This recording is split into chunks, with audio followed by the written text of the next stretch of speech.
Hi, it's Emily from Emily Does It Herself. And we recently got a new shower head, and it's kind of like a rain shower head. And we discovered when we had it this way on this shower neck that there wasn't a lot of movement for it. And so we needed to move it and get a different shower neck. So that's what I've done. I've gone ahead and taken this off. But now I've got to get the shower neck off so that I can replace it with a different one.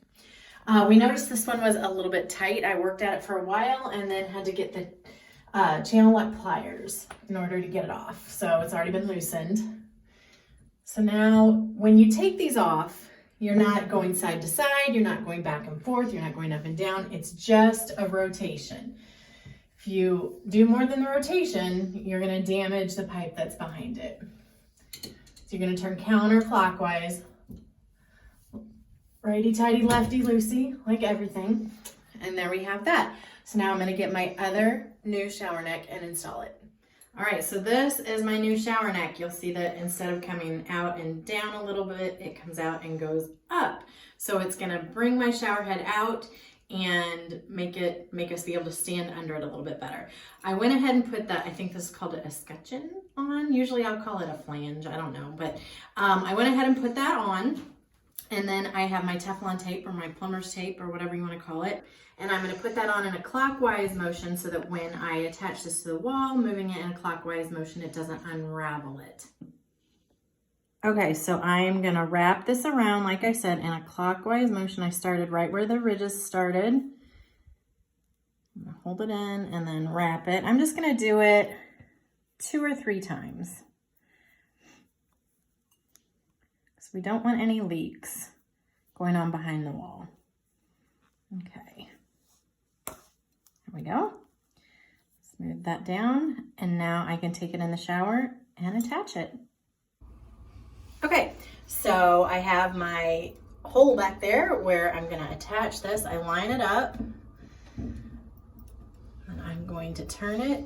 Be sure not to cross thread it. Turn it in a clockwise motion, righty-tighty, lefty-loosey. I can feel it starting to get tight. I kind of want to see what I'm doing here. Okay.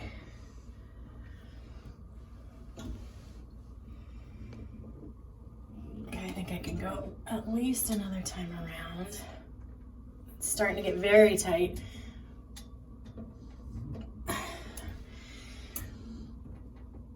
Okay. All right. I am not going to push it much past that because it is in there. Okay. So I can put the escutcheon or the flange back there. All right, now I have to reattach my head. Okay, so I have my Teflon tape again, and I'm gonna wrap it around here again in a clockwise motion, thinking about when you're looking at it like this, down below, clockwise.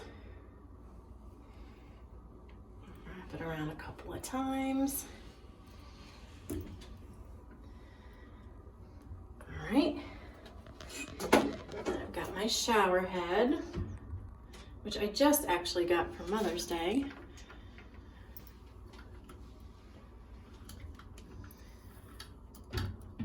And when I took it down earlier, I did not take this off, but it probably would have been easier if I did, because it's kind of dangling on me.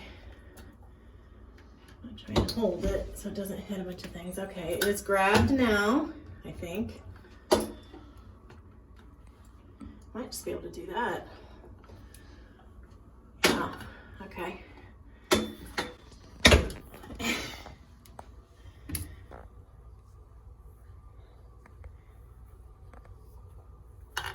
I'm gonna make sure it's good and tight. Okay, so now I have that on there. This head I noticed it's a little bit loose, probably from turning when we were installing it originally. All right, looks like everything is good and tight. We're gonna test this out. All right, we're gonna test everything out and make sure that there's no leak. I think it's good. I think at a better angle, it'll be much better for my family. Okay, so this has been another little small project from Emily Does It Herself. I hope you enjoyed. click the subscribe and the bell for notifications. Thanks a lot.